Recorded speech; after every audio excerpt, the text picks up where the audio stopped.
শুভ সকাল বন্ধুরা, সবাই কেমন আছো? তো আজকে আমি সকাল সকাল উঠেই দেখো সব কাজই আমার হয়ে গেছে, সোজা রান্না করতে চলে আসলাম।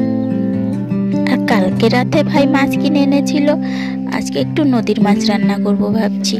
আজকে ভাবছি মাছটাকে কষা কষা রান্না করব। তার জন্য মাছটা ভাইকে আমি কাটতে বলেছি। আমার আসলে কাটা মাছ কাটতে ভয় লাগে। তো ভাই যতক্ষণে মাছটা কেটে দিচ্ছে আমি ততক্ষণে মশলাগুলো রেডি করে নিচ্ছি। দেখো আলু, টমেটো, পেঁয়াজ কুচি আর এই যে আদা একটু কম আছে, তো এখন আমি বাগানে আদা তুলতে যাব। তোমরা তো জানো সব সবজিই আমাদের বাগানে হয়।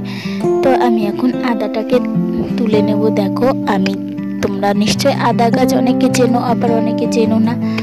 তো আদা দেখো, আদাগুলো কত বড় বড় হয়েছে।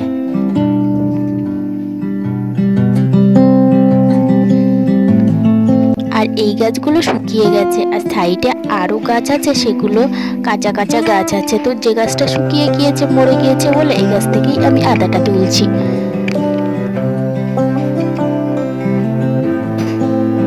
তো দেখো আমার আদা কিন্তু তোলা হয়ে গেছে। এখন আমি এটাকে পরিষ্কার করে বেটে নেব। তো দেখো আমি কিন্তু বাটা শুরু করে দিয়েছি। আর শিলে বাটা মশলার তো টেস্টই আলাদা, সে তো তোমরা সকলেই জানো। আর আদাটা বাটা হয়ে গেলে লঙ্কাটাকেও বেটে নেব। আর আমরা তো গুঁড়ো মশলা খুবই কম খাই, সবসময়ই বাটা মশলা খাই।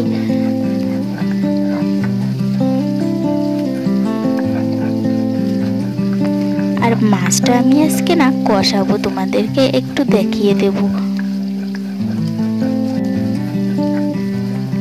আর যারা আমার চ্যানেলে নতুন এসেছো, যেসব বন্ধুরা, সকলকে জানাই অনেক অনেক ভালোবাসা ও বড়দেরকে প্রণাম।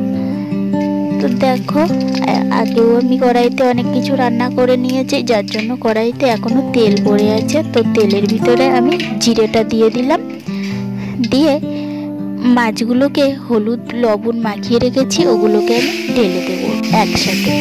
এবার এইভাবে নাড়াচাড়া করে বাদবাকি যে মশলা, আলু, টমেটো কুচি, আদা বাটা, লঙ্কা বাটা সব কিছুকে আমি দিয়ে দেব, আর সাথে লবণ হলুদ দিয়ে আবারও ভালো করে নেড়ে চেড়ে কষিয়ে নেব। এবার একটু উপরে তেল দিয়ে দেব।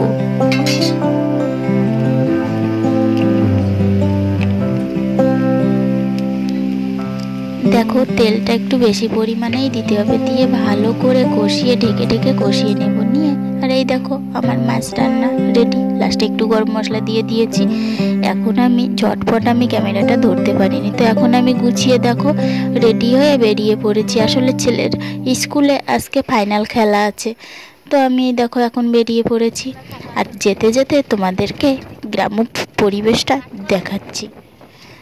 আসলে কি বলো তো, আমাদের বাড়ি তো সুন্দরবনে, তো সাইডে তো জঙ্গল থাকবেই, স্বাভাবিক। এই জঙ্গলটা তোমাদের সাথে আমি শেয়ার করলাম।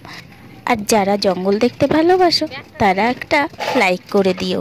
আর আমার চ্যানেলে নতুন এসে থাকলে চ্যানেলটিকে সাবস্ক্রাইব করে দিও। এরকম আরও অনেক অনেক ভিডিও তোমাদের সাথে শেয়ার করব। আর ভালো করে জঙ্গলটাকে ঘুরে ঘুরে আমি তোমাদেরকে দেখাবো। তো দেখো জঙ্গলটা কত বড়, আমি তো অল্প একটু শ্যুট করেছি, আর পুরোটা পারলাম কই। আমাদের বাড়ি থেকে 15 মিনিট গেলেই জঙ্গল দেখা যায়। আর দেখো সোজা স্কুলে চলে আসলাম, বাচ্চারা খেলছে। এসে দেখি আমাদের সোনাদের খেলা তো হয়ে গেছে। তো আমার সোনা তো আজকে খেলায় কি হলো আমি তো বুঝতে পারলাম না। পরে দেখি কি আমার সোনার মনটা খারাপ, হাত থেকে তো আলুই পড়ে গেছিলো, যার জন্য ফার্স্ট হতে পারিনি। ফার্স্ট সেকেন্ড যাই হোক হতে পারিনি। যা হতো আলুটা থাকলে সেকেন্ড হয়ে যেত। তারপরে দেখো অন্টুয়ের ছেলেদের এই যে ব্যাং দৌড় হচ্ছে।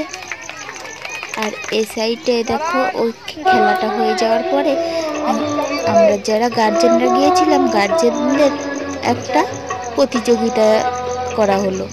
তো এই যে বল পাস করা প্রতিযোগিতায় লাস্টে একজন ফার্স্ট হলো। আর দেখছো সর্বশেষ যেমন খুশি তেমন সাজো পোয়াই জুলাই।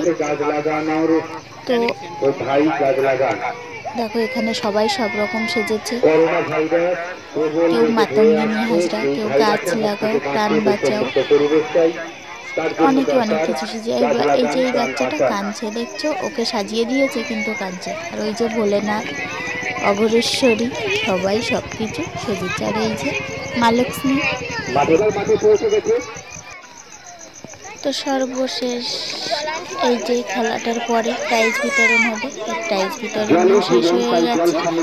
তো সব শেষে এই যে স্কুলে খেতে দিয়েছে, আজকে গার্জেনদেরকেও খেতে দিয়েছে।